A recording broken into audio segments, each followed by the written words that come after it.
দিনাজপুরের হাকিমপুরে শুরু হয়েছে বোরো ধান কাটাই মারাই। এবার আবহাওয়া অনুকূলে থাকায় ফলন ভালো হলেও সরকারি গুদামে ধান বিক্রি করতে গিয়ে হয়রানির অভিযোগ তুলেছেন কৃষক। অন্যদিকে মাঝ পর্যায়ে কৃষকদের সরাসরি ধান বিক্রিতে সব ধরনের সহযোগিতা দেওয়া হচ্ছে বলে জানাচ্ছে কৃষি বিভাগ। সহকর্মী সামিউল ইসলাম আরিফের তথ্য ছবিতে প্রতিবেদন। দিনাজপুরের হাকিমপুর বিস্তীর্ণ মাঠ জুড়ে পাকা ধান, মাঠে মাঠে চলছে বড় মৌসুমের ধান কাটা ও মাড়াইয়ের ব্যস্ততা। এবার আবহাওয়া অনুকূলে থাকায় ফলনও ভালো। প্রতি বিঘায় ধানের ফলন হয়েছে 22 থেকে 25 মণ। 19 মে থেকে শুরু হয়েছে সরকারিভাবে ধান চাল সংগ্রহ কার্যক্রম, চলবে 31 আগস্ট পর্যন্ত।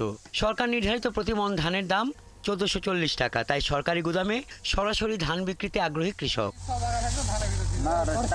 কৃষকদের অভিযোগ, বিগত বছরগুলোতে গুদামে ধান দিতে পারেননি। সরকারি গুদামে সরাসরি ধান বিক্রি করতে হয়রানির শিকার হতে হয়েছে। এবারও একই হয়রানির অভিযোগ তাদের। বাধ্য হয়ে খোলা বাজারে সরকার নির্ধারিত দামের চেয়ে কম দামে বিক্রি করতে হচ্ছে তাদের।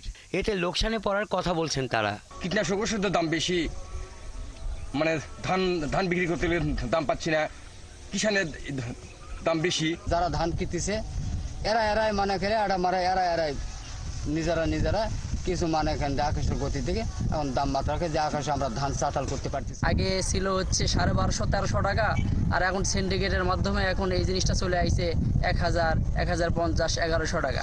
এটা যদি সরকার যদি আমাদেরকে ডাইরেক্টলি আমাদের থেকে নিত, গুদামে নিত, আমরা সেই 1400 টাকা পাইতাম, কিন্তু এটা তো আমরা পাচ্ছি না। কি করবে এখন?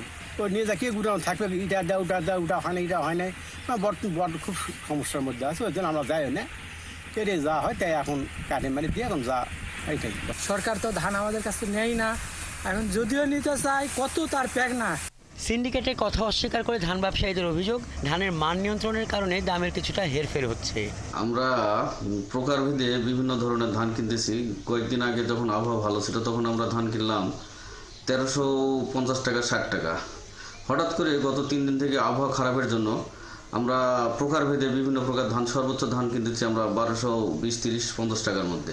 যদিও কৃষি বিভাগ বলছে, কৃষি প্রণোদনার পাশাপাশি মাঠ থেকে ফসল তোলা ও সরাসরি সরকারি গুদামে চাল বিক্রিতে কৃষককে সব ধরনের সহযোগিতা দেওয়া হচ্ছে।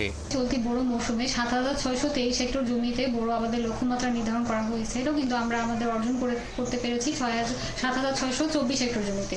তো আমাদের এখন আসলে ধান কর্তন শুরু হয়ে গেছে হাকিমপুর উপজেলায়। আমাদের আজকে পর্যন্ত প্রায় 1145 হেক্টর জমির ধান কর্তন হয়েছে। 3টি ইউনিয়ন আর 1টি পৌরসভা নিয়ে গঠিত হাকিমপুর উপজেলায় চলতি মৌসুমে ইরি বোরো আবাদের লক্ষ্যমাত্রা ধরা হয় 7624 হেক্টর জমিতে। চলতি বড় মৌসুমে এই উপজেলায় 548 মেট্রিক টন বোরো ধান, 409 মেট্রিক টন সিদ্ধ চাল সংগ্রহ করবে সরকার। হাসান আহমেদ, 71।